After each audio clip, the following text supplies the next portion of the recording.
ਸਤਨਾਮ ਵਾਹਿਗੁਰੂ ਸਾਹਿਬ ਜੀ।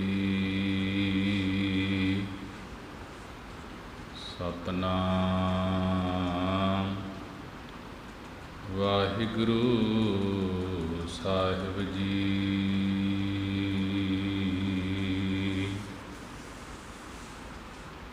ਡੰਡੌਤ ਵੰਦਨ ਅਨੇਕ ਵਾਰ, ਸਰਬ ਕਲਾ ਸਮਰੱਥ। ਡੋਲਨ ਤੇ ਰਾਖੋ ਪ੍ਰਭੂ, ਨਾਨਕ ਦੇ ਕਰ ਹੱਥ। ਫਿਰਤ ਫਿਰਤ ਪ੍ਰਭ ਆਇਆ, ਪਰਿਆ ਤੋ ਸਰਨਾਏ। ਨਾਨਕ ਕੀ ਪ੍ਰਭ ਬੇਨਤੀ, ਆਪਣੀ ਭਗਤੀ ਲਾਓ। ਆਪਣੀ ਭਗਤੀ ਲਾਏ। ਕਿਰਪਾ ਕਰੋ ਦੀਨ ਕੇ ਦਾਤੇ, ਮੇਰਾ ਗੁਣ ਔਗਣ ਨਾ ਵਿਚਾਰੋ ਕੋਈ। ਮਾਟੀ ਕਾ ਕਿਆ ਧੋਪੈ ਸੁਆਮੀ, ਮਾਨਸ ਕੀ ਗਤ ਏਹੀ। ਸਤਨਾਮ ਵਾਹਿਗੁਰੂ ਸਾਹਿਬ ਜੀ। ਗੌੜੀ ਬਾਵਨ ਅੱਖਰੀ ਮਹੱਲਾ ਪੰਜਵਾ। ਸਲੋਕ ਆਪੇ ਕੀਆ ਕਰਾਇਆ, ਆਪੇ ਕਰਨੈ ਜੋਗ। ਨਾਨਕ ਏਕੋ ਰਵ ਰਹਿਆ, ਦੂਸਰ ਹੋਆ ਨਾ ਹੋਗ। ਆਪੇ ਕੀਆ ਕਰਾਇਆ, ਆਪੇ ਕਰਨੈ ਜੋਗ।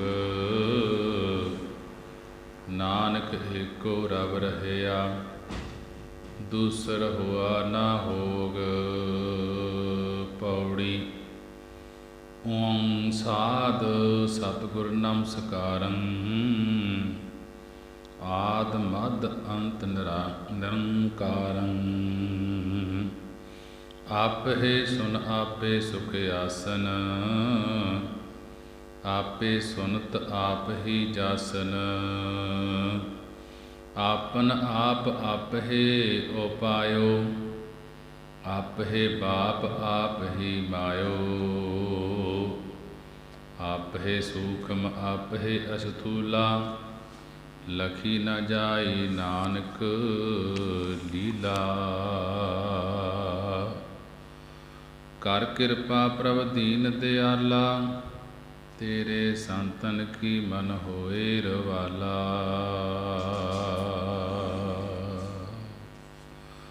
ਲਖੀ ਨ ਜਾਈ ਨਾਨਕ ਲੀਲਾ, ਕਰ ਕਿਰਪਾ ਪ੍ਰਭ ਦੀਨ ਦਿਆਲਾ, ਤੇਰੇ ਸੰਤਨ ਕੀ ਮਨ ਹੋਏ ਰਵਾਲਾ। ਵਾਹਿਗੁਰੂ ਜੀ ਕਾ ਖਾਲਸਾ, ਵਾਹਿਗੁਰੂ ਜੀ ਕੀ ਫਤਿਹ। ਜੁਗੋ ਜੁਗ ਅਟਲ, ਚਾਬਰ ਤਖਤ ਦੇ ਮਾਲਕ, ਲੋਕ ਪਰਲੋਕ ਦੇ ਰਾਖੇ। ਜਾਹਰਾ ਜਹੂਰ ਹਾਜਰਾ ਹਜੂਰ, ਸਰਬ ਕਲਾ ਭਰਪੂਰ। ਜਾਗਦੀ ਜੋਤ ਧੰਨ ਧੰਨ ਸਾਹਿਬ ਸ੍ਰੀ ਗੁਰੂ ਗ੍ਰੰਥ ਸਾਹਿਬ ਮਹਾਰਾਜ ਜੀ ਦਾ ਕੋਟਾਨ ਕੋਟ ਸ਼ੁਕਰਾਨਾ ਹੈ ਕਿ ਗੁਰੂ ਨੇ ਬੜੀ ਹੀ ਰਹਿਮਤ ਕਿਰਪਾ ਕੀਤੀ ਹੈ। ਅੰਮ੍ਰਿਤ ਵੇਲੇ ਦੇ ਖੁੱਲ੍ਹੇ ਦਰਸ਼ਨ ਦੀਦਾਰੇ ਬਖਸ਼ੇ ਹਨ। ਅੰਮ੍ਰਿਤ ਵੇਲੇ ਸਾਹਿਬ ਸ੍ਰੀ ਗੁਰੂ ਗ੍ਰੰਥ ਸਾਹਿਬ ਮਹਾਰਾਜ ਜੀ ਦੀ ਪਵਿੱਤਰ ਬਾਣੀ ਦੇ ਜਾਪ ਹੋਏ ਹਨ। ਅੰਮ੍ਰਿਤ ਵੇਲੇ ਦਾ ਸੁਭਾਗ ਸਮਾਂ ਪ੍ਰਾਪਤ ਹੋਇਆ ਹੈ। ਆਓ ਗੁਰੂ ਦਰਬਾਰ ਦੇ ਵਿੱਚ ਹਾਜ਼ਰੀਆਂ ਭਰਦੇ ਹੋਏ, ਮਨ ਬਿਰਤੀਆਂ ਨੂੰ ਇਕਾਗਰ ਕਰਦੇ ਹੋਏ, ਗੁਰੂ ਦੀ ਬਾਣੀ ਦੀ ਵਿਚਾਰ ਸ਼੍ਰਵਣ ਕਰਦੇ ਹੋਏ, ਸਾਹਿਬ ਸ੍ਰੀ ਗੁਰੂ ਗ੍ਰੰਥ ਸਾਹਿਬ ਮਹਾਰਾਜ ਜੀ ਨੂੰ ਸੀਸ ਝੁਕਾਉਂਦੇ ਹੋਏ, ਸਾਰੀ ਸੰਗਤ ਗੱਜ ਕੇ ਫਤਿਹ ਬੁਲਾਉਣਾ ਕਰੀਏ ਜੀ। ਵਾਹਿਗੁਰੂ ਜੀ ਕਾ ਖਾਲਸਾ, ਵਾਹਿਗੁਰੂ ਜੀ ਕੀ ਫਤਿਹ। ਸਾਹਿਬ ਸ੍ਰੀ ਗੁਰੂ ਗ੍ਰੰਥ ਸਾਹਿਬ ਮਹਾਰਾਜ ਜੀ ਦੀ ਪਵਿੱਤਰ ਬਾਣੀ 52 ਅੱਖਰੀ ਦੇ ਅੰਦਰ ਮਹੱਲਾ ਪੰਜਵਾਂ, ਪੰਜਵੇਂ ਪਾਤਸ਼ਾਹ ਗੁਰੂ ਅਰਜਨ ਦੇਵ ਮਹਾਰਾਜ ਜੀ ਸ਼ਹੀਦਾਂ ਦੇ ਸਰਤਾਜ ਬਾਣੀ ਦੇ ਬੋਹਿਥ ਬਾਣੀ ਦੁਆਰਾ ਉਪਦੇਸ਼ ਬਖਸ਼ਿਸ਼ ਕਰ ਰਹੇ ਹਨ। ਸ਼ਲੋਕ ਸ਼ਲੋਕ ਦੇ ਅੰਦਰ ਮਹਾਰਾਜ ਜੀ ਉਪਦੇਸ਼ ਬਖਸ਼ਿਸ਼ ਕਰ ਰਹੇ ਹਨ। ਆਪੇ ਕੀਆ ਕਰਾਇਆ, ਆਪੇ ਕਰਨਾ ਜੋਗ ਕਿ ਆਪ ਹੀ ਹਰੀ ਪਰਮੇਸ਼ਰ ਨੇ ਸਾਰੇ ਬ੍ਰਹਮਾ ਸ਼ਿਵ ਜੀ ਵਿਸ਼ਨੂੰ ਆਦਿਕ ਨੂੰ ਪੈਦਾ ਕੀਤਾ ਹੈ। ਆਪ ਹੀ ਉਹਨਾਂ ਪਾਸੋਂ ਸੰਸਾਰ ਤਾਈਂ ਪੈਦਾ ਕਰਾਇਆ ਕਰਾਉਣਾ ਕੀਤਾ ਹੈ।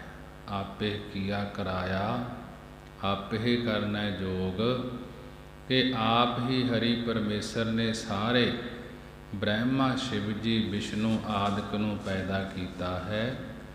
ਆਪ ਹੀ ਉਹਨਾਂ ਪਾਸੋਂ ਸੰਸਾਰ ਤਾਈਂ ਪੈਦਾ ਕਰਾਉਣਾ ਕੀਤਾ ਹੈ। ਆਪ ਹੀ ਸਾਰਿਆਂ ਦੀ ਪਾਲਣਾ ਕਰਨ ਯੋਗ ਹੈ, ਕਰਨ ਲਾਇਕ ਹੈ। ਆਪ ਹੀ ਪੰਜ ਤੱਤਾਂ ਨੂੰ ਸਥੂਲ ਤੱਤਾਂ ਨੂੰ ਪੈਦਾ ਕਰਕੇ ਸੂਖਮ ਤੱਤਾਂ ਨੂੰ ਪੈਦਾ ਕੀਤਾ ਹੈ। ਆਪ ਹੀ ਸੂਖਮ ਤੱਤਾਂ ਨੂੰ ਸੂਖਮ ਰਚਨਾ ਕਰਕੇ ਕਰਾਇਆ ਹੈ। ਆਪ ਹੀ ਸਥੂਲ ਤੱਤਾਂ ਦੁਆਰਾ ਸਥੂਲ ਰਚਨਾ ਨੂੰ ਕਰਾਇਆ ਹੈ। ਉਹ ਪਰਮੇਸ਼ਰ ਆਪ ਹੀ ਕਰਨ ਕਰਾਉਣ ਵਾਲਾ ਹੈ। ਜੋ ਕੁਝ ਕਰ ਰਿਹਾ ਹੈ, ਸ੍ਰਿਸ਼ਟੀ ਦੀ ਪੈਦਾ ਕਰ ਰਿਹਾ ਹੈ, ਪਾਲਣਾ ਕਰਵਾ ਰਿਹਾ ਹੈ ਤੇ ਲੈਤਾ ਕਰਵਾ ਰਿਹਾ ਹੈ, ਉਹ ਆਪ ਹੀ ਬ੍ਰਹਮਾ ਵਿਸ਼ਨੂੰ ਸ਼ਿਵ ਜੀ ਇਹਨਾਂ ਤੋਂ ਆਪ ਕਰਾ ਰਿਹਾ ਹੈ।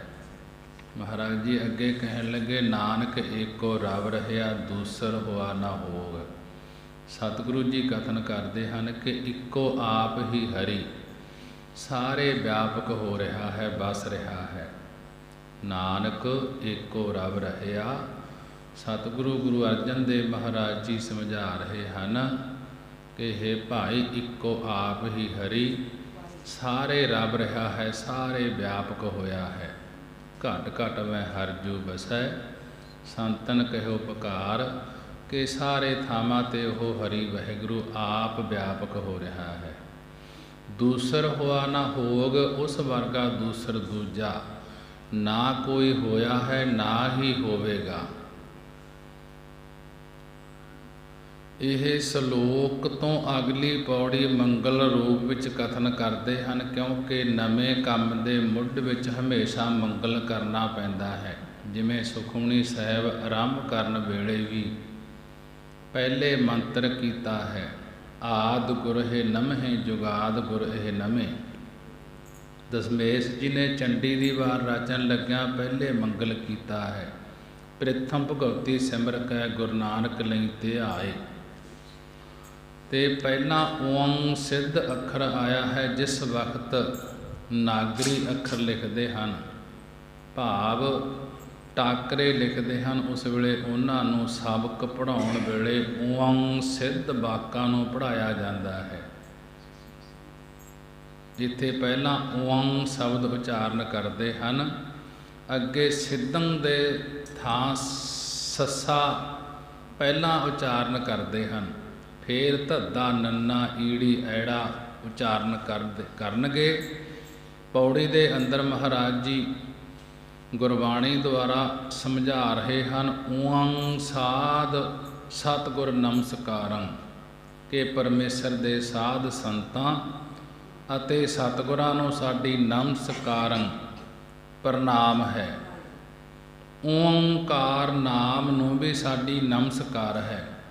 ਜੋ ਸਤਿਗੁਰ ਸਾਧ ਸ੍ਰੇਸ਼ਟ ਜਨਾਂ ਨੂੰ ਓਂਕਾਰ ਦਾ ਉਪਦੇਸ਼ ਦੇਣ ਵਾਲੇ ਹਨ, ਉਹਨਾਂ ਸਤਿਗੁਰਾਂ ਨੂੰ ਸਾਡੀ ਨਮਸਕਾਰ ਹੈ। ਜਿਹੜੇ ਸਤਿਗੁਰਾਂ ਦੇ ਦੁਆਰਾ ਹਰੀ ਨੂੰ ਨਮਸਕਾਰ ਕਰਨ ਵਾਲੇ ਅਤੇ ਓਂਕਾਰ ਦਾ ਸਿਮਰਨ ਕਰਨ ਵਾਲੇ ਹਨ, ਉਹਨਾਂ ਸਾਧ ਜਨਾਂ ਨੂੰ ਸੰਤਾਂ ਨੂੰ ਨਮਸਕਾਰ ਹੈ। ਜੋ ਹਰੀ ਓਂਕਾਰ ਸੁੱਧ ਸਰੂਪ ਉਚਾਰਨ ਮਾਤਰ ਮੇ ਰੱਖਿਆ ਕਰਨ ਵਾਲਾ ਹੈ, ਉਸ ਦਾ ਸਰੂਪ ਸ੍ਰੇਸ਼ਟ ਸਤਿਗੁਰੂ ਨੂੰ ਸਾਡੀ ਨਮਸਕਾਰ ਹੈ। ਮਹਾਰਾਜ ਜੀ ਅੱਗੇ ਸਮਝਾ ਰਹੇ ਹਨ, ਆਦ ਮੱਧ ਅੰਤ ਨਿਰੰਕਾਰੰ। ਜੋ ਆਦ ਮੁੱਢ, ਮੱਧ ਹੁੰਦਾ ਹੈ ਵਿਚਕਾਰ, ਅਤੇ ਅੰਤ ਅਖੀਰ। ਜੋ ਮੁੱਢ, ਵਿਚਕਾਰ ਤੇ ਅਖੀਰ ਵਿੱਚ ਨਿਰੰਕਾਰੰ ਮੈਕੀ ਆਕਾਰ ਤੋਂ ਰਹਿਤ ਸਰੂਪ ਹੈ, ਭਾਵ ਨਿਰਾਕਾਰ ਸਰੂਪ ਹੈ। ਆਪੇ ਸੁਨ ਆਪੇ ਸੁਖ ਆਸਨ, ਆਪ ਹੀ ਸੁਨ ਅਫੁਰ ਰੂਪ। ਆਪ ਹੀ ਨਿਰਗੁਣ ਸਰੂਪ ਨਿਰੰਕਾਰ ਹੈ। ਆਪ ਹੀ ਸੁਖ ਆਸਨ, ਸੁਖ ਰੂਪ 'ਚ ਆਸਣ ਤੇ ਬਹਿਣ ਵਾਲਾ, ਆਪ ਵੈਕੁੰਠ ਵਿੱਚ ਰਹਿਣ ਵਾਲਾ ਸਰਗੁਣ ਸਰੂਪ ਉਹ ਪਰਮੇਸ਼ਰ ਆਪ ਹੀ ਹੈ। ਕਿ ਉਹ ਪਰਮੇਸ਼ਰ ਆਪ ਹੀ ਸੁਨ ਭਾਵ ਨਿਰਗੁਣ ਰੂਪ ਅਤੇ ਆਪ ਹੀ ਸੁਖ ਆਸਣ ਸਰਗੁਣ ਸਰੂਪ ਹੋ ਰਿਹਾ ਹੈ। ਆਪ ਹੀ ਸੁਨ ਭਾਵ 10ਵਾਂ ਦੁਆਰ ਰੂਪ ਹੈ। ਆਪ ਹੀ 10ਵੇਂ ਦੁਆਰ 'ਚ ਜੋਗੀ ਬਣ ਕੇ ਸਿੰਘਾਸਣ ਲਾ ਕੇ ਸੁਖ ਦੇ ਆਸਣ ਤੇ ਸਥਿਤ ਹੋਣ ਵਾਲਾ ਹੈ। ਆਪ ਹੀ ਸੁਨਤ ਆਪ ਹੀ ਜਾਸਨ, ਆਪ ਹੀ ਸੁਣਨ ਵਾਲਾ ਹੈ। ਆਪ ਹੀ ਜਾਸਨ, ਜਸ ਨੂੰ ਉਚਾਰਨ ਵਾਲਾ ਹੈ। ਆਪਣੇ ਆਪ ਹੀ ਜਗਿਆਸੂ ਰੂਪ ਹੋ ਕੇ ਸਰੋਤਾ ਹੈ ਅਤੇ ਆਪਣੇ ਆਪ ਹੀ ਜਸ ਨੂੰ ਉਚਾਰਨ ਵਾਲਾ ਗੁਰੂ ਰੂਪ ਹੈ। ਕਿ ਆਪ ਹੀ ਭਗਤਾਂ ਦੀ ਬੇਨਤੀ ਸੁਣਨ ਵਾਲਾ ਹੈ ਤੇ ਆਪ ਹੀ ਕੀਰਤਨ ਰੂਪ ਹੈ। ਆਪਨ ਆਪ ਆਪਹਿ ਉਪਾਇਓ, ਆਪਨ ਆਪ ਆਪਹਿ ਉਪਾਇਓ। ਆਪਣੇ ਆਪ ਤੋਂ ਆਪ ਹੀ ਪਰਮੇਸ਼ਰ ਨੇ ਸਾਰਾ ਸੰਸਾਰ ਉਪਾਇਓ ਪੈਦਾ ਕੀਤਾ ਹੈ। ਆਪਣਾ ਆਪ ਰੂਪ ਚਿਦਾਕਾਸ ਬ੍ਰਹਮ ਹੈ। ਆਪਣਾ ਆਪ ਹੀ ਸਾਖੀ ਰੂਪ ਚੇਤਨ ਹੈ। ਆਪ ਹੀ ਜੀਵਾਂ ਤਾਈਂ ਉਪਾਇਓ ਉਤਪੰਨ ਕਰਨ ਵਾਲਾ ਹੈ, ਪੈਦਾ ਕਰਨ ਵਾਲਾ ਹੈ। ਆਪਹਿ ਬਾਪ ਆਪ ਹੀ ਮਾਇਓ, ਆਪ ਹੀ ਬਾਪ ਪਿਤਾ ਰੂਪ ਤੇ ਆਪ ਹੀ ਮਾਇਓ ਮਾਤਾ ਰੂਪ ਹੈ। ਪੁੱਤਰ ਦਾ ਬਾਪੂ ਨਿਮਿਤ ਕਾਰਨ ਹੁੰਦਾ ਹੈ, ਮਾਤਾ ਉਪਾਦਾਨ ਕਾਰਨ ਹੁੰਦੀ ਹੈ। ਜਿਵੇਂ ਮਿੱਟੀ ਉਪਾਦਾਨ ਕਾਰਨ ਤੇ ਘੁਮਿਆਰ ਨਿਮਿਤ ਕਾਰਨ ਹੈ, ਇਉਂ ਆਪ ਹੀ ਅਸੰਗ ਰੂਪ ਹੋ ਕੇ ਬਾਪ ਰੂਪ ਹੈ। ਜਿਸ ਦੀ ਸਤਾ ਤੋਂ ਬਿਨਾਂ ਕੁਝ ਵੀ ਨਹੀਂ ਹੋ ਸਕਦਾ। ਮਾਇਆ ਜਗਤ ਦਾ ਉਪਾਦਾਨ ਕਾਰਨ ਹੈ। ਜਿਵੇਂ ਮੱਕੜੀ ਦਾ ਸੂਖਮ ਸਰੀਰ ਜਾਲੇ ਦਾ ਨਿਮਿਤ ਕਾਰਨ ਹੈ, ਮੱਕੜੀ ਦਾ ਸਥੂਲ ਸਰੀਰ ਜਾਲੇ ਦਾ ਉਪਾਦਾਨ ਕਾਰਨ ਹੈ। ਹਰ ਆਪੇ ਮਾਤਾ ਆਪੇ ਪਿਤਾ, ਜਿਨ ਜੀਉ ਉਪਾਏ ਜਗਤ ਦਿਖਾਇਆ। ਹਰ ਆਪੇ ਹਰੀ ਆਪ ਹੀ ਮਾਤਾ ਹੈ, ਆਪੇ ਹੀ ਪਿਤਾ ਰੂਪ ਹੈ। ਜਿਨ ਜੀਉ ਉਪਾਏ, ਜਿਸ ਨੇ ਇਸ ਸਰੀਰ ਦੇ ਅੰਦਰ ਜੀਵ ਆਤਮਾ ਪਾਈ ਹੈ ਤੇ ਜਗਤ ਦਿਖਾਇਆ, ਇਸ ਸੰਸਾਰ ਨੂੰ ਦਿਖਾਉਣਾ ਕੀਤਾ ਹੈ, ਉਹ ਆਪ ਹੀ ਪਰਮੇਸ਼ਰ ਹੈ। ਆਪੇ ਸੂਖਮ ਆਪਹਿ ਅਸਥੂਲਾ, ਆਪ ਹੀ ਸੂਖਮ ਤਤ ਰੂਪ ਅਤੇ ਆਪ ਹੀ ਅਸਥੂਲਾ ਦ੍ਰਿਸ਼ਟਮਾਨ ਰੂਪ ਹੈ। ਆਪ ਹੀ ਸੂਖਮ ਹਿਰਨ ਗਰਭ ਰੂਪ ਹੈ, ਆਪ ਹੀ ਅਸਥੂਲ ਬੈਰਾਟ ਰੂਪ ਹੈ। ਆਪ ਹੀ ਸੂਖਮ ਭਾਵ ਨਿਰਗੁਣ ਸਰੂਪ ਹੈ, ਆਪ ਹੀ ਸਥੂਲ ਭਾਵ ਸਰਗੁਣ ਸਰੂਪ ਹੈ। ਮਹਾਰਾਜ ਜੀ ਕਹਿਣ ਲੱਗੇ, ਲਖੀ ਨਾ ਜਾਈ ਨਾਨਕ ਲੀਲਾ। ਸਤਿਗੁਰੂ ਜੀ ਕਥਨ ਕਰਦੇ ਹਨ ਕਿ ਹਰੀ ਪਰਮੇਸ਼ਰ ਦੀ ਲੀਲਾ ਖੇਡ ਕਿਸੇ ਪਾਸੋਂ ਜਾਣੀ ਨਹੀਂ ਜਾਂਦੀ। ਲਖੀ ਨਾ ਜਾਈ ਨਾਨਕ ਲੀਲਾ। ਸਤਿਗੁਰੂ ਜੀ ਕਥਨ ਕਰਦੇ ਹਨ ਕਿ ਹਰੇ ਪਰਮੇਸ਼ਰ ਦੀ ਲੀਲਾ ਖੇਡ ਕਿਸੇ ਪਾਸੋਂ ਲਖੀ ਜਾਣੀ ਨਹੀਂ ਜਾਂਦੀ, ਭਾਵ ਉਸ ਦੀ ਰਚਨਾ ਹੈ ਜੋ ਪਰਮੇਸ਼ਰ ਦੀ ਬੇਅੰਤ ਹੈ। ਕਰ ਕਿਰਪਾ ਪ੍ਰਭ ਦੀਨ ਦਿਆਲਾ, ਤੇਰੇ ਸੰਤਨ ਕੀ ਮਨ ਹੋਏ ਰਵਾਲਾ ਰਹਾਓ। ਹੇ ਹਰੀ ਵਾਹਿਗੁਰੂ, ਗਰੀਬਾਂ ਤੇ ਦਇਆ ਕਰਨ ਵਾਲੇ, ਸਾਡੇ ਤੇ ਆਪ ਹੀ ਕਿਰਪਾ ਦਇਆ ਦ੍ਰਿਸ਼ਟੀ ਕਰੋ। ਕਰ ਕਿਰਪਾ ਪ੍ਰਭ ਦੀਨ ਦਿਆਲਾ। हे हरि वाहिगुरु, दीना ते दयालता करन वाले, दया करन वाले परमेश्वर, साडे ते आप जी दया दृष्टि करो, कृपा करो। तेरे संतन की मन होए रवाला। हे वाहिगुरु, तेरे संतां महात्मा जना दी मेरा मन रवाला मंगदा है, धूड़ी मंगदा है। धूड़ी दे किणके दी न्याय हो जावे, भाव निम्रता धारण कर लईए तां तेरे विच एक मिक हो जाइंदा है, तां तेरी कृपा हो जाती है। कर कृपा प्रभ दीन दयाला, तेरे संतन की मन होए रवाला। हे वाहिगुरु, गरीबां ते दया करन वाले, साडे ते भी दया दृष्टि करो।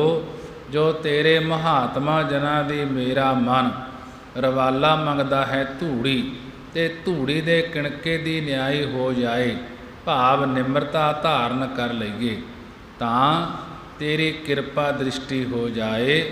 अगले श्लोक दे अंदर महाराज जी गुरु अर्जन देव जी समझा रहे हैं। श्लोक निरंकार आकार आप निर्गुण सरगुण एक, एक है आप बखाननो नानक एक अनेक। पौड़ी ओं गुरमुख कियो अकारा, एक है सूत परोवण हारा। भिन्न भिन्न त्रै गुण विस्तारं, निर्गुण ते सरगुण दृष्टारं। सागल जात कर है उपायो, जन्म मरण मन मोह बढ़ायो। दूहों भांत ते आप निरारा, नानक अंत न पारा वारा। श्लोक दे अंदर गुरु अर्जन देव महाराज जी समझा रहे हैं। निरंकार आकार आप, निरंकार निराकार जो एक निर्गुण ब्रह्म है, ਉਹ ਆਪ ਹੀ ਆਕਾਰ ਧਾਰ ਕੇ ਸਰਗੁਣ ਸਰੂਪ ਹੋ ਰਿਹਾ ਹੈ। ਜਦੋਂ ਆਕਾਰਾਂ ਤੋਂ ਰਹਿਤ ਨਿਰਗੁਣ ਸਰਗੁਣ ਏਕ, ਜਦੋਂ ਆਕਾਰਾਂ ਤੋਂ ਰਹਿਤ ਨਿਰਗੁਣ ਸਰੂਪ ਹੈ, ਜਦੋਂ ਆਕਾਰ ਧਾਰਦਾ ਹੈ ਉਦੋਂ ਸਰਗੁਣ ਸਰੂਪ ਹੈ। ਪਰਮੇਸ਼ਰ ਇੱਕੋ ਆਪ ਹੀ ਹੈ।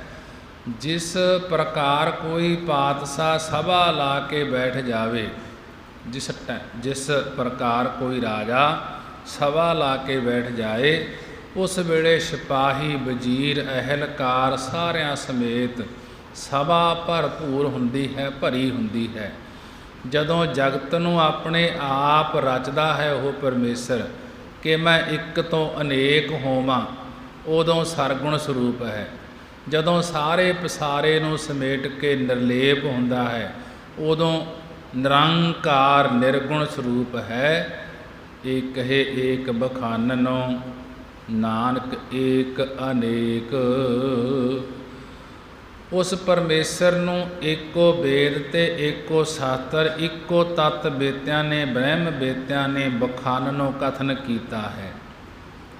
सतगुरु जी कथन करते हैं, नानक एक अनेक। ਉਹ ਪਰਮੇਸ਼ਰ ਹੀ ਇੱਕ ਤੋਂ ਅਨੇਕ ਰੂਪ ਹੋ ਰਿਹਾ ਹੈ ਕਿ ਜਿਵੇਂ ਸ਼ੀਸ਼ ਮਹਿਲ ਵਿੱਚ ਕੋਈ ਵਸਤੂ ਰੱਖ ਦੇਈਏ, ਸਾਰਿਆਂ ਸ਼ੀਸ਼ਿਆਂ 'ਚ ਪ੍ਰਤੀਬਿੰਬ ਪਵੇਗਾ।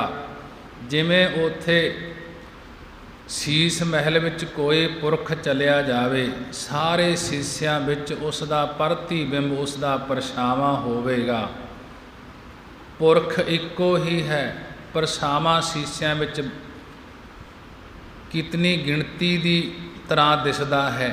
ਇਸੇ ਤਰ੍ਹਾਂ ਸਾਰੇ ਅੰਤਸਕਰਨ ਸ਼ੀਸ਼ੇ ਰੂਪ ਸ਼ੀਸ਼ ਮਹਿਲ ਹੈ, ਉਸ ਦੇ ਵਿੱਚ ਇੱਕ ਹਰੀ ਦਾ ਪ੍ਰਤੀਬਿੰਬ ਹੈ। ਆਪ ਉਹ ਜੋਤੀ ਸਰੂਪ ਹੈ, ਪਰ ਉਹਦੀ ਸਵੈੰ ਪ੍ਰਕਾਸ਼ ਜੋਤ ਸਾਰਿਆਂ ਦੇ ਅੰਤਸਕਰਨ ਵਿੱਚ, ਸਾਰਿਆਂ ਦੇ ਹਿਰਦੇ ਵਿੱਚ ਪ੍ਰਕਾਸ਼ ਹੋ ਰਹੀ ਹੈ।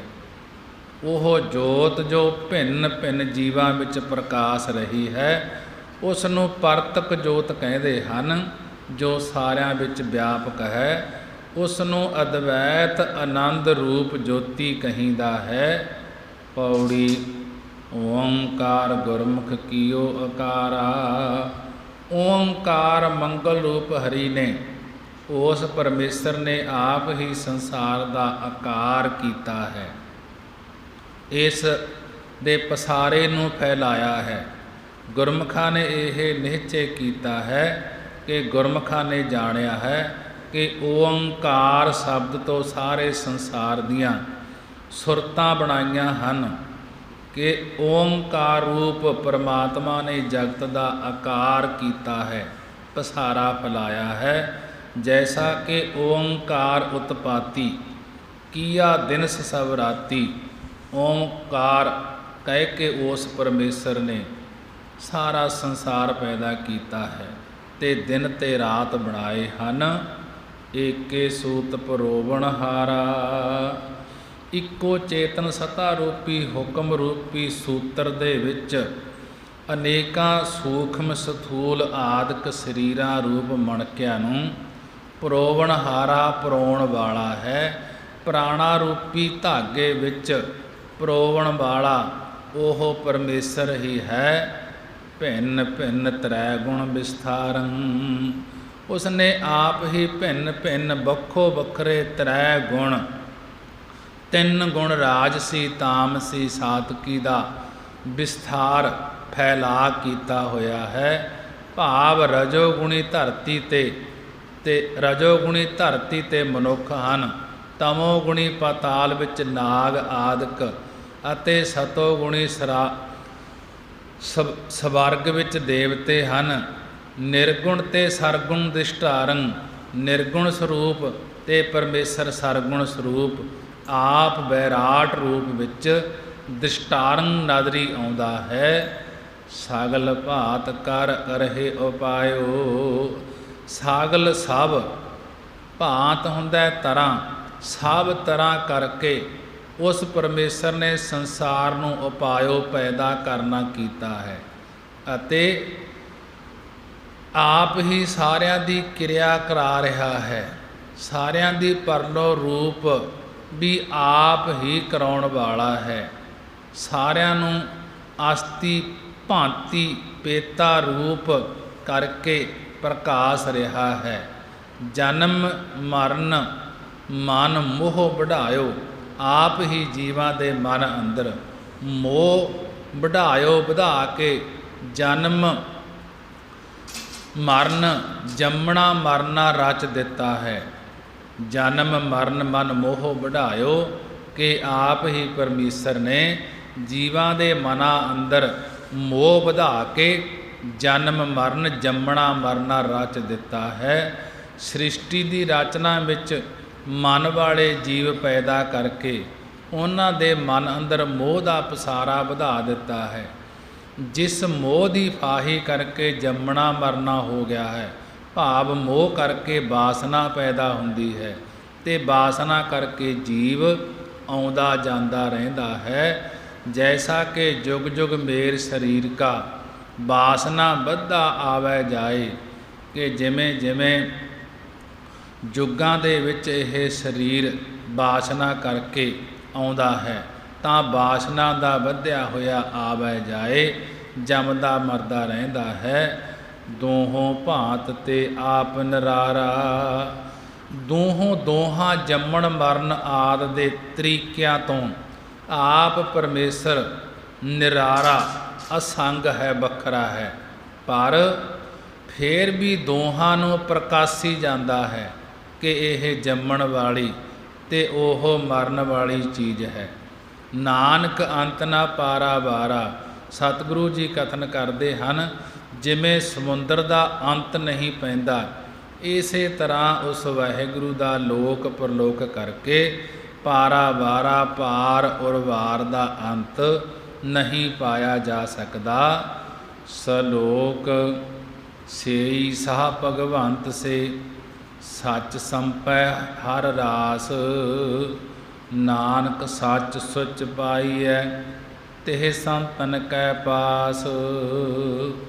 ਸ਼ਲੋਕ ਦੇ ਅੰਦਰ ਮਹਾਰਾਜ ਜੀ ਗੁਰੂ ਅਰਜਨ ਦੇਵ ਜੀ ਸਮਝਾ ਰਹੇ ਹਨ, ਸੇਈ ਸਾਹ ਭਗਵੰਤ ਸੇ, ਕਿ ਸੇਈ ਉਹ ਸ਼ਾਹ ਸ਼ਾਹੂਕਾਰ ਭਗਵੰਤ ਭਾਗਾਂ ਵਾਲੇ। ਉਹ ਭਗਵੰਤ ਪਰਮੇਸ਼ਰ ਦਾ ਸਰੂਪ ਹਨ। ਸੱਚ ਸੰਪੈ ਹਰ ਰਾਸ, ਜਿਨ੍ਹਾਂ ਦੇ ਪਾਸ ਸੱਚੇ ਨਾਮ ਦੀ ਸੰਪੈ ਵਿਭੂਤੀ ਹੈ। ਤੇ ਹਰ ਰਾਸ ਤੇ ਹਰੀ ਅਕਾਲ ਪੁਰਖ ਦੀ ਪੂੰਜੀ ਹੈ, ਹਰੀ ਦੀ ਸਰਦਾ ਰੂਪੀ ਪੂੰਜੀ ਹੈ। ਉਹੀ ਸ਼ਾਹੂਕਾਰ ਹਨ, ਭਾਗਾਂ ਵਾਲੇ ਹਨ। ਉਹ ਪਰਮੇਸ਼ਰ ਦਾ ਸਰੂਪ ਹਨ, ਜਿਨ੍ਹਾਂ ਦੇ ਪਾਸ ਸੱਚੇ ਨਾਮ ਦੀ ਵਿਭੂਤੀ ਹੈ, ਪੂੰਜੀ ਹੈ, ਰਾਸੀ ਹੈ। ਨਾਨਕ ਸੱਚ ਸੁਚ ਪਾਈਐ, ਤੇ ਸੰਤਨ ਕੈ ਪਾਸ। ਸਤਿਗੁਰੂ ਜੀ ਕਥਨ ਕਰਦੇ ਹਨ ਕਿ ਉਹਨਾਂ ਮਹਾਤਮਾ ਜਨਾਂ ਦੇ ਕੋਲੋਂ ਸੱਚ ਰੂਪ ਪਰਮੇਸ਼ਰ ਦੀ ਪ੍ਰਾਪਤੀ ਅਤੇ ਸੁੱਚ ਹੁੰਦਾ ਪਵਿੱਤਰਤਾ ਪਾਈਂਦੀ ਹੈ, ਕਿ ਜਿਨ੍ਹਾਂ ਦੇ ਕੋਲ ਹਰੀ ਪਰਮੇਸ਼ਰ ਦੀ ਨਾਮ ਰੂਪੀ ਪੂੰਜੀ ਹੈ, ਸਰਦਾ ਰੂਪੀ ਪੂੰਜੀ ਹੈ, ਕਿ ਉਹਨਾਂ ਮਹਾਤਮਾ ਜਨਾਂ ਦੇ ਕੋਲੋਂ ਸੱਚ ਸਰੂਪ ਪਰਮੇਸ਼ਰ ਦੀ ਪ੍ਰਾਪਤੀ ਅਤੇ ਪਵਿੱਤਰਤਾ ਪਾਈਂਦੀ ਹੈ। ਜਦੋਂ ਅੰਤਸਕਰਨ, ਜਦੋਂ ਹਿਰਦੇ ਵਿੱਚ, ਮਹਾਰਾਜ ਜੀ ਸਮਝਾ ਰਹੇ ਹਨ, ਜਦੋਂ ਹਿਰਦੇ ਅੰਦਰੋਂ ਸੁੱਚ ਪਵਿੱਤਰਤਾ ਹੋਵੇ ਤਾਂ ਸੱਚੇ ਪਰਮੇਸ਼ਰ ਨੂੰ ਪਾਈਂਦਾ ਹੈ। ਮਨ ਦਾ ਵਿਕਾਰਾਂ ਤੋਂ ਰਹਿਤ ਹੋਣਾ ਇਹ ਸੁੱਚਮ ਹੈ। ਉਹਨਾਂ ਸੰਤਨ, ਉਹਨਾਂ ਸਾਧੂ ਜਨਾਂ ਦੇ ਪਾਸੋਂ ਹਿਰਦੇ ਦੀ ਪਵਿੱਤਰਤਾ ਬੇਕਾਰਤਾ ਪਾਈਂਦੀ ਹੈ। ਪਾਵੜੀ ਸੱਸਾ ਸਤ ਸਤ ਸਤ ਸੋ, ਸਤਿਪੁਰਖ ਤੇ ਭਿੰਨ ਨਾ ਕੋ। ਗੁਰੂ ਅਰਜਨ ਦੇਵ ਮਹਾਰਾਜ ਜੀ ਪੌੜੀ ਦੇ ਅੰਦਰ ਸੱਸੇ ਅੱਖਰ ਦੁਆਰਾ ਸਮਝਾ ਰਹੇ ਹਨ ਕਿ ਸੰਤਾਂ ਨੇ ਨਿਸ਼ਚੈ ਕੀਤਾ ਹੈ ਕਿ ਸੋ ਉਹ ਵਾਹਿਗੁਰੂ ਸਤ ਸਰੂਪ ਪਿੱਛੇ ਵੀ ਸੀ ਅਤੇ ਸਤ ਸਰੂਪ ਹੁਣ ਵੀ ਹੈ, ਅੱਗੇ ਨੂੰ ਵੀ ਸਤ ਸਰੂਪ ਹੋਏਗਾ। ਸੱਸਾ ਸਤ ਸਤ ਸਤ ਸੋ ਕਿ ਸੱਸੇ ਅੱਖਰ ਦੁਆਰਾ ਕਥਨ ਕਰਦੇ ਹਨ ਗੁਰੂ ਅਰਜਨ ਦੇਵ ਜੀ ਕਿ ਸੰਤਾਂ ਨੇ, ਮਹਾਤਮਾ ਨੇ, ਨਾਮ ਜਪਣ ਵਾਲਿਆਂ ਨੇ ਨਿਸ਼ਚੈ ਕੀਤਾ ਹੈ ਕਿ ਉਹ ਵਾਹਿਗੁਰੂ ਸਤ ਸਰੂਪ ਪਿੱਛੇ ਵੀ ਸੀ, ਸਤ ਸਰੂਪ ਹੁਣ ਵੀ ਹੈ, ਅੱਗੇ ਨੂੰ ਵੀ ਸਤ ਸਰੂਪ ਹੋਵੇਗਾ। ਸਤਿਪੁਰਖ ਤੇ ਭਿੰਨ ਨਾ ਕੋ। ਉਹਨਾਂ ਸੰਤ ਮਹਾਤਮਾ ਦੀ ਐਸੀ ਦਿਵ ਦ੍ਰਿਸ਼ਟੀ ਜਾਗ ਪੈਂਦੀ ਹੈ, ਉਹਨਾਂ ਨੂੰ ਸਤਿਪੁਰਖ ਪਰਮਾਤਮਾ ਅਕਾਲ ਪੁਰਖ ਤੋਂ ਕੋਈ ਵੀ ਵੱਖਰਾ ਪ੍ਰਤੀਤ ਨਹੀਂ ਹੁੰਦਾ। ਉਹ ਸਮਝਦੇ ਹਨ ਕਿ ਹਰੇਕ ਦੇ ਵਿੱਚ ਪਰਮੇਸ਼ਰ ਵਸ ਰਿਹਾ ਹੈ। ਸਤਿਪੁਰਖ ਤੇ ਭਿੰਨ ਨਾ ਕੋ, ਕਿ ਜੋ ਮਹਾਤਮਾ ਜਨ ਪਰਮੇਸ਼ਰ ਦਾ ਨਾਮ ਜਪਦੇ ਹਨ, ਉਹਨਾਂ ਦੀ ਐਸੀ ਦਿਵ ਦ੍ਰਿਸ਼ਟੀ ਜਾਗ ਪੈਂਦੀ ਹੈ, ਉਹਨਾਂ ਨੂੰ ਸਤਿਪੁਰਖ ਪਰਮਾਤਮਾ ਅਕਾਲ ਪੁਰਖ ਤੋਂ ਕੋਈ ਵੀ ਵੱਖਰਾ ਪ੍ਰਤੀਤ ਨਹੀਂ ਹੁੰਦਾ। ਸੋ ਸਰਨ ਪਰੈ ਜਿਹ ਪਾਇੰ, ਸਿਮਰ ਸਿਮਰ ਗੁਣ ਗਾਏ ਸੁਨਾਇੰ।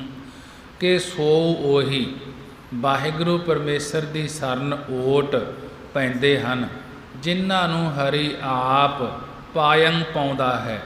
ਉਹ ਹੀ ਸਿਮਰਨੇ ਯੋਗ ਵਾਹਿਗੁਰੂ ਦੇ ਨਾਮ ਨੂੰ ਸਿਮਰਦੇ ਹਨ ਅਤੇ ਮਨ ਬਾਣੀ ਸਰੀਰ ਕਰਕੇ ਰਸਨਾ ਨਾਲ ਹੋਰਨਾਂ ਅਧਿਕਾਰੀਆਂ ਨੂੰ ਹਰੀ ਦੇ ਗੁਣ ਗਾ ਗਾ ਕੇ ਸੁਣਾਇੰ ਸੁਣਾਉਂਦੇ ਹਨ।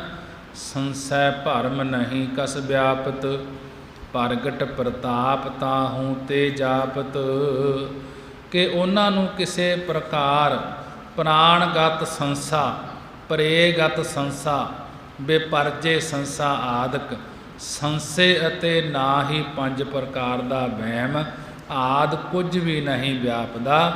ਜਿਸ ਵਾਹਿਗੁਰੂ ਦਾ ਪ੍ਰਤੱਖ ਪ੍ਰਤਾਪ ਤੇਜ ਹੈ, ਉਸ ਨੂੰ ਹੀ ਮਹਾਤਮਾ ਜਨ ਜਪਦੇ ਹਨ। ਪ੍ਰਗਟ ਪ੍ਰਤਾਪ ਤਾਹੂ ਕੋ ਜਾਪਤ, ਤਾਹੂ ਉਹਨਾਂ ਦੇ ਪ੍ਰਗਟ, ਉਹਨਾਂ ਦੇ ਪ੍ਰਤੱਖ ਤੇਜ ਨੂੰ ਸਾਰੇ ਸੰਸਾਰ ਨੇ ਜਾਣਿਆ ਹੈ ਕਿ ਜਿਹੜੇ ਪਰਮੇਸ਼ਰ ਦਾ ਨਾਮ ਜਪਦੇ ਹਨ ਤੇ ਉਹਨਾਂ ਦੇ ਪ੍ਰਤੱਖ ਪ੍ਰਤਾਪ ਤੇਜ ਨੂੰ ਸੰਸਾਰ ਵਿੱਚ ਜਾਣਿਆ ਹੈ। ਸੋ ਸਾਧੂ ਇਹ ਪਹੁੰਚਨਹਾਰਾ, ਨਾਨਕ ਤਾਂ ਕਹਿ ਸਦ ਬਲਹਾਰਾ। ਮਹਾਰਾਜ ਜੀ ਗੁਰੂ ਅਰਜਨ ਦੇਵ ਜੀ ਕਥਨ ਕਰਦੇ ਹਨ, ਉਹੀ ਪੁਰਖ ਉਹੀ ਸਾਧੂ ਸ੍ਰੇਸ਼ਟ ਹੈ ਜੋ ਇਸ ਸਤ ਸਰੂਪ ਨੂੰ ਪਹੁੰਚਦਾ ਹੈ। ਬਾਕੀ ਕੋਈ ਸਾਧ ਨਹੀਂ। ਅਸਲੀ ਸਾਧ ਉਹ ਹੈ ਜੋ ਵਾਹਿਗੁਰੂ ਦੇ ਸਰੂਪ ਦੀ ਪ੍ਰਾਪਤੀ ਵਾਲਾ ਹੋ ਜਾਂਦਾ ਹੈ, ਪਰਮੇਸ਼ਰ ਨੂੰ ਪਾ ਲੈਂਦਾ ਹੈ। ਸਤਿਗੁਰੂ ਜੀ ਕਥਨ ਕਰਦੇ ਹਨ ਕਿ ਉਸ ਦੇ ਉੱਪਰੋਂ ਅਸੀਂ ਸਦ ਬਲਹਾਰਾ, ਸਦਾ ਸਦਾ ਸੈਂਕੜੇ ਵਾਰੀ ਬਲਹਾਰ ਕੁਰਬਾਨ ਜਾਂਦੇ ਹਾਂ। ਉਹੀ ਪੁਰਖ ਉਹੀ ਸਾਧੂ ਸ੍ਰੇਸ਼ਟ ਹੈ ਜੋ ਇਸ ਸਤ ਸਰੂਪ ਨੂੰ ਅਕਾਲ ਪੁਰਖ ਨੂੰ ਪਹੁੰਚਦਾ ਹੈ। ਬਾਕੀ ਕੋਈ ਸਾਧ ਨਹੀਂ। ਅਸਲੀ ਸਾਧ ਉਹ ਹੈ ਜੋ ਵਾਹਿਗੁਰੂ ਦੇ ਸਰੂਪ ਦੀ ਪ੍ਰਾਪਤੀ ਵਾਲਾ ਹੋ ਜਾਂਦਾ ਹੈ। ਨਾਨਕ ਤਾਂ ਕਹਿ ਸਦ ਬਲਹਾਰਾ। ਸਤਿਗੁਰੂ ਗੁਰੂ ਅਰਜਨ ਦੇਵ ਮਹਾਰਾਜ ਜੀ ਕਥਨ ਕਰਦੇ ਹਨ ਕਿ ਅਸੀਂ ਤਾਂ ਉਸ ਦੇ ਉੱਪਰੋਂ ਸਦਾ ਸਦਾ ਸੈਂਕੜੇ ਵਾਰੀ ਬਲਹਾਰ ਕੁਰਬਾਨ ਜਾਂਦੇ ਹਾਂ। ਜੋ ਸਾਧੂ ਜਨ ਪਰਮੇਸ਼ਰ ਤੱਕ ਪਹੁੰਚਦਾ ਹੈ। ਅਗਲੇ ਸ਼ਲੋਕ ਦੇ ਵਿੱਚ ਮਹਾਰਾਜ ਜੀ ਕਥਨ ਕਰਦੇ ਹਨ, ਸਲੋਕ ਧਨ ਧਨ ਕਹਾਂ ਪੁਕਾਰਤੇ, ਮਾਇਆ ਮੋਹ ਸਭ ਕੂਰ। ਮਹਾਰਾਜ ਜੀ ਕਹਿਣ ਲੱਗੇ, ਹੇ ਜੀਵ, ਧਨ ਧਨ ਕਹਾਂ ਪੁਕਾਰਤੇ। ਧਨ ਮਾਇਆ ਨੂੰ ਧਨਤਾ ਜੋਗ ਕਰਕੇ ਕਿਸ ਤਰ੍ਹਾਂ ਪੁਕਾਰਦੇ ਹੋ ਕਿ ਮਾਇਆ ਨੂੰ ਧਨਤਾ ਜੋਗ ਕਰਕੇ ਕਹਿ ਕੇ ਕਿਸ ਤਰ੍ਹਾਂ ਪੁਕਾਰਦੇ ਹੋ। ਇਹ ਧਨ ਇਹ ਮਾਇਆ ਦਾ ਮੋਹ ਸਾਰਾ ਕੂਰ, ਸਾਰਾ ਝੂਠਾ ਹੈ। ਧਨ ਧਨ ਕਹਾਂ ਪੁਕਾਰਤੇ, ਮਾਇਆ ਮੋਹ ਸਭ ਕੂਰ। ਹੇ ਜੀਵ, ਜਿਹੜਾ ਮਾਇਆ ਨੂੰ ਧਨਤਾ ਜੋਗ ਕਰਕੇ ਪੁਕਾਰਦੇ ਹੋ, ਇਹ ਮਾਇਆ ਦਾ ਮੋਹ ਸਾਰਾ ਝੂਠਾ ਹੈ। ਮਹਾਂਪੁਰਖ ਦਾ ਸੁਭਾਅ ਐਸਾ ਹੈ ਕਿ ਉਹ ਧਨ ਦੇ ਤਾਈਂ ਧਨ ਧਨ ਕਾਹਨੂੰ ਕਹਿੰਦੇ ਨੇ, ਉਹ ਸਮਝਦੇ ਹਨ ਕਿ ਮਾਇਆ ਦਾ ਮੋਹ ਸਾਰਾ ਝੂਠਾ ਹੀ ਹੈ। ਉਹ ਇਸ ਵਿੱਚ ਮਾਇਆ ਦੇ ਵਿੱਚ ਚਿੱਤ ਨਹੀਂ ਲਾਉਂਦੇ। ਨਾਮ ਬਹੂਣੇ ਨਾਨਕਾ, ਹੋਤ ਜਾਤ ਸਭ ਧੂਰ। ਸਤਿਗੁਰੂ ਗੁਰੂ ਅਰਜਨ ਦੇਵ ਮਹਾਰਾਜ ਜੀ ਕਥਨ ਕਰਦੇ ਹਨ ਕਿ ਜੋ ਪੁਰਸ਼ ਨਾਮ ਤੋਂ ਬਹੂਣੇ, ਨਾਮ ਤੋਂ ਬਗੈਰ ਹਨ, ਉਹ ਸਾਰੇ ਧੂੜ ਰੂਪ ਹੋ ਕੇ ਜਾਂਦੇ ਹਨ, ਭਾਵ ਮਿੱਟੀ ਹੋ ਕੇ ਜਾਂਦੇ ਹਨ। ਪਾਵੜੀ ਧੱਦਾ ਧੂਰ ਪਨੀਤ ਤੇਰੇ ਜਨੁਆ, ਧਨ ਤੇਊ ਜਿਹੇ ਰੁਚ ਇਹ ਮਨੁਆ। ਧੱਦੇ ਅੱਖਰ ਦੁਆਰਾ ਗੁਰੂ ਅਰਜਨ ਦੇਵ ਮਹਾਰਾਜ ਜੀ ਕਥਨ ਕਰਦੇ ਹਨ ਕਿ ਹੇ ਮਹਾਰਾਜ, ਤੁਹਾਡੇ ਜਨੁਆ, ਤੁਹਾਡੇ ਜਨ ਸੰਤ ਜਨਾਂ ਦੀ ਚਰਨ ਧੂੜੀ ਬੜੀ ਪਨੀਤ ਪਵਿੱਤਰ ਹੈ। ਧੱਦਾ ਧੂਰ ਪਨੀਤ ਕਰ ਤੇਰੇ, ਧੱਦਾ ਧੂਰ ਪਨੀਤ ਤੇਰੇ ਜਨੁਆ। ਧੱਦੇ ਅੱਖਰ ਦੁਆਰਾ ਮਹਾਰਾਜ ਜੀ ਕਥਨ ਕਰਦੇ ਹਨ ਕਿ ਹੇ ਮਹਾਰਾਜ, ਤੁਹਾਡੇ ਸੰਤ ਜਨਾਂ ਦੀ ਚਰਨ ਧੂੜੀ ਬੜੀ ਪਨੀਤ ਪਵਿੱਤਰ ਹੈ। ਧਨ ਤੇਊ ਜਿਹੇ ਰੁਚ ਆ ਮਨੁਆ। ਤੇਊ ਉਹ ਮਹਾਂਪੁਰਖ ਧਨ ਹਨ ਜਿਨ੍ਹਾਂ ਨੇ ਮਨ ਵਿੱਚ ਇਸ ਸਾਧ ਸੰਗਤ ਰੂਪੀ ਧੂੜੀ ਵਿੱਚ ਰੁਚੀ ਕੀਤੀ ਹੈ, ਰਚ ਮਿਚ ਗਏ ਹਨ। ਉਹ ਪੁਰਖ ਧਨਤਾ ਯੋਗ ਹਨ ਜਿਨ੍ਹਾਂ ਦੇ ਮਨ ਵਿੱਚ ਇਸ ਸੰਤਾਂ ਦੇ ਚਰਨਾਂ ਦੀ ਧੂੜੀ ਰਚੀ ਹੈ। ਧਨ ਨਹੀਂ ਬਾਛੇ ਸੁਰਗ ਨਾ ਆਛੇ, ਅਤ ਪਿਰ ਪ੍ਰੀਤ ਸਾਧ ਰਾਜ ਰਾਚੇ। ਮਹਾਰਾਜ ਜੀ ਕਹਿਣ ਲੱਗੇ, ਧਨ ਨਹੀਂ ਬਾਛੇ ਸੁਰਗ ਨਾ ਆਛੇ, ਕਿ ਉਹ ਧਨ ਉਹ ਮਾਇਆ ਨੂੰ ਨਹੀਂ ਬਾਛੇ ਚਾਹੁੰਦੇ। ਐਸੇ ਤਿਆਗੀ ਹਨ ਕਿ ਸਵਰਗ ਆਦਿਕ ਦੀ ਇੱਛਾ ਵੀ ਨਹੀਂ ਰੱਖਦੇ। ਅਤ ਪਿਰ ਪ੍ਰੀਤ ਸਾਧ ਰਚ ਰਾਚੇ, ਕਿ ਅਤ ਅਤਿਅੰਤ ਪਤੀ ਪਰਮੇਸ਼ਰ ਦੀ ਲਾਗਣ ਵਾਲੇ ਮਹਾਤਮਾ ਜਨਾਂ ਦੀ ਚਰਨ ਧੂੜ ਵਿੱਚ ਰਚ ਜਾਂਦੇ ਹਨ। ਜਿਨ੍ਹਾਂ ਮਹਾਤਮਾ ਜਨਾਂ ਨੇ ਨਾਮ ਧਨ ਇਕੱਠਾ ਕੀਤਾ ਹੈ, ਉਹ ਸਾਧ ਸੰਗਤ ਦੀ ਧੂੜੀ ਨੂੰ ਅਤਿਅੰਤ ਪਿਆਰੀ ਜਾਣ ਕੇ ਰੱਜ ਜਾਂਦੇ ਹਨ, ਤ੍ਰਿਪਤ ਹੋ ਕੇ ਰਚ ਗਏ ਹਨ। ਧੰਦਾ ਕਹਾਂ ਵਿਆਪੇ ਤਾਹੂ, ਉਹਨਾਂ ਤਾਈਂ ਧੰਦਾ ਦੁਨੀਆ ਦੇ ਕੰਮ ਕਾਜ ਕਿੱਥੇ ਵਿਆਪਦੇ ਹਨ, ਉਹਨਾਂ ਨੂੰ ਚਿੱਤ ਨੂੰ ਧੰਦੇ ਕਿੱਥੇ ਵਿਆਪ ਸਕਦੇ ਹਨ। ਭਾਵ ਉਹ ਸਦਾ ਨਿਰਲੇਪ ਰਹਿੰਦੇ ਹਨ। ਜੈਸਾ ਕਿ ਬ੍ਰਹਮ ਗਿਆਨੀ ਕੈ ਨਾਹੀ ਧੰਦਾ, ਕਿ ਬ੍ਰਹਮ ਗਿਆਨੀ ਇਸ ਧੰਦਿਆਂ ਦੇ ਵਿੱਚ ਨਹੀਂ ਫਸਦੇ। ਜੋ ਏਕ ਛਾੜ ਅਨਕਤ ਹੈ ਨਾ ਜਾਹੂ, ਜਿਹੜੇ ਇੱਕ ਨੂੰ ਛੱਡ ਕੇ ਹੋਰ ਕਿਤੇ ਨਹੀਂ ਜਾਂਦੇ, ਹੋਰ ਦੂਸਰੇ ਕਿਸੇ ਪਾਸੇ ਨਹੀਂ ਜਾਂਦੇ। ਜਾਂ ਕਹਿ ਹੀਐ ਦਿਓ ਪ੍ਰਭ ਨਾਮ, ਜਿਨ੍ਹਾਂ ਦੇ ਹੀਐ ਹਿਰਦੇ ਵਿੱਚ ਪ੍ਰਭੂ ਹਰੀ ਵਾਹਿਗੁਰੂ ਨੇ ਆਪਣਾ ਨਾਮ ਦਿੱਤਾ ਹੈ। ਨਾਨਕ ਸਾਧ ਪੂਰਨ ਭਗਵਾਨ, ਸਤਿਗੁਰੂ ਜੀ ਕਥਨ ਕਰਦੇ ਹਨ ਕਿ ਉਹ ਸਾਧ ਸ੍ਰੇਸ਼ਟ ਪੁਰਖ ਪੂਰੇ ਤੇ ਭਗਵਾਨ ਪਰਮੇਸ਼ਰ ਦਾ ਸਰੂਪ ਹਨ। ਉਹ ਸੰਤ ਜਨ ਪੂਰਨ ਪਰਮੇਸ਼ਰ ਦਾ ਰੂਪ ਹਨ। ਜੋ ਏਕ ਛਾੜ ਅਨਕਤ ਹੈ ਨਾ ਜਾਹੂ, ਜਿਹੜੇ ਇੱਕ ਪਰਮੇਸ਼ਰ ਨੂੰ ਛੱਡ ਕੇ ਹੋਰ ਕਿਤੇ ਨਹੀਂ ਜਾਂਦੇ। ਜਾਂ ਕਹਿ ਹੀਐ ਦਿਓ ਪ੍ਰਭ ਨਾਮ, ਜਿਨ੍ਹਾਂ ਦੇ ਹੀਐ ਹਿਰਦੇ ਵਿੱਚ ਹਰੀ ਵਾਹਿਗੁਰੂ ਨੇ ਆਪਣਾ ਨਾਮ ਦਿੱਤਾ ਹੈ। ਨਾਨਕ ਸਾਧ ਪੂਰਨ ਭਗਵਾਨ, ਸਤਿਗੁਰੂ ਜੀ ਕਥਨ ਕਰਦੇ ਹਨ ਕਿ ਉਹ ਸਾਧ ਸ੍ਰੇਸ਼ਟ ਪੁਰਖ ਪੂਰੇ ਤੇ ਭਗਵਾਨ ਪਰਮੇਸ਼ਰ ਦਾ ਸਰੂਪ ਹਨ। ਉਹ ਸੰਤ ਜਨ ਪੂਰਨ ਪਰਮੇਸ਼ਰ ਦਾ ਰੂਪ ਹਨ। ਮਹਾਰਾਜ ਜੀ ਨੇ ਬੜੇ ਹੀ ਵਿਸਥਾਰ ਦੇ ਨਾਲ ਸਮਝਾਉਣਾ ਕੀਤਾ ਹੈ। ਗੁਰਬਾਣੀ ਪੜ੍ਹਦਿਆਂ ਤੋਂ, ਵਿਚਾਰਾਂ ਕਰਦਿਆਂ ਤੋਂ ਇੱਕ ਨਹੀਂ ਅਨੇਕਾਂ ਹੀ ਭੁੱਲਾਂ ਹੋ ਜਾਂਦੀਆਂ ਹਨ। ਗੁਰੂ ਦੀ ਸੰਗਤ ਗੁਰੂ ਬਖਸ਼ਣਹਾਰ ਹੈ। ਹੋਈਆਂ ਭੁੱਲਾਂ